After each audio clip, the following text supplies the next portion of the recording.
व्यक्ति का नाश कैसे होता है भगवान इस श्लोक में बता रहे हैं। भगवान कहते हैं ध्यायतो विषयाम पुंसः।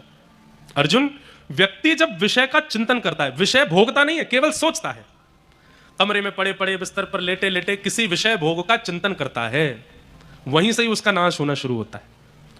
अर्जुन बोले कैसे? तो भगवान कहते हैं विषय का चिंतन आज किया, पर कल वो विषय का चिंतन उसको करवाने के लिए ले जाएगा। जैसे आपने, अब मंच से मैं जितना बता सकता हूं उतना बताऊंगा। आज आपने सोचा पानी पूरी, आहा, बिस्तर पर पड़े पड़े सोच रहे हैं चटपटा पानी, उसमें मिर्च डली हुई है, आहा, मुंह में जाते ही पानी, गोलगप्पा गप्प से जैसे हम खाएंगे खट्टा खट्टा पानी, आहा, मन कितना खुश हो जाएगा, मुंह बिल्कुल आनंदित हो जाएगा। आज आपने केवल सोचा। ध्यायतो विषयाम पुंसः संगस्तेषुपजायते। अगले दिन से क्या होगा? तो भगवान कहते हैं वो जो कल रात में सोचा था वो कैसे मैं कर पाऊंगा, इसके लिए आप प्रयत्न करने लगोगे अगले दिन से। और संगात संजायते कामः। एक दिन क्या होगा? आज जो आपने सोचा कल से आप लग जाओगे कैसे करूं, 2-3 दिन में आप उसको कर लोगे, आप उसको कर लोगे। और जैसे ही आप करोगे उससे क्या होगा?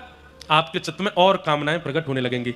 आपने पानी पूरी का सोचा, 3 दिन के अंदर पानी पूरी जैसे ही आपने अपने मन को दे दी तो मन क्या सोचेगा? अब ये मेरा गुलाम हो गया, मैं इसको जो सोचवाता हूं ये तुरंत सोच करके मुझे दे देता है, अब ये मेरा गुलाम हो गया। अब मन क्या करेगा? उसी रात्रि को कुछ और सोचेगा और उसको प्राप्त करने के लिए आप पर प्रेशर डालेगा। अब आपको चलते फिरते उठते बैठते आपके चित्त में, अब तो इंटरनेट इतना बुरा हो गया है, एक एल्गोरिदम नाम की चीज आती है, उसमें क्या होता है आप जो बातें करते हो या जिसके बारे में सोचते हो या सोच करके जिसको आप बताओगे, आपने जैसे मान लीजिए सागर की बातें की, आप अपना फोन खोलोगे तो सागर की चीजें दिखने लगेंगी आपको।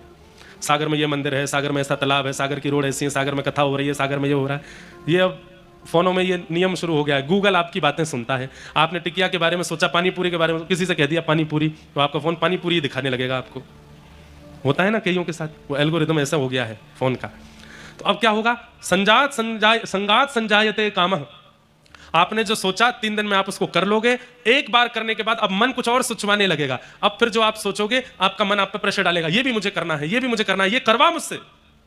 लेकिन आप अपने मन को रोकोगे तो मन क्या करेगा? आपको क्रोध दिलाएगा, आप चिड़चिड़ा जाओगे। कामात क्रोधो विजायते, फिर क्रोध आएगा। क्रोध क्यों आ रहा है? क्योंकि आप कुछ करना चाहते हो, किसी को पाना चाहते हो लेकिन नहीं पा रहे हो, तो क्रोध आएगा। और फिर क्रोध से क्या होगा? तो भवति सम्मोह, क्रोध मोह को जन्म देगा। मोहात स्मृति विभ्रम, मोह से क्या होगा? बोले बुद्धि विभ्रम हो जाएगी, भ्रमित हो जाएगी। और स्मृति भ्रंशात बुद्धि नाशो, फिर क्या होगा? बुद्धि का नाश होगा। और जैसे ही बुद्धि का नाश होगा, सब पता है आपको अच्छा क्या है, गलत क्या है, सही क्या है, गलत क्या है, ये अच्छा है, ये बुरा है, सब पता होगा, लेकिन फिर भी आप वो करोगे जिससे आपका नाश हो। और बुद्धि नाशात प्रश्यति, व्यक्ति का नाश हो जाएगा। इसलिए चिंतन से बचो, बुरे चिंतन से।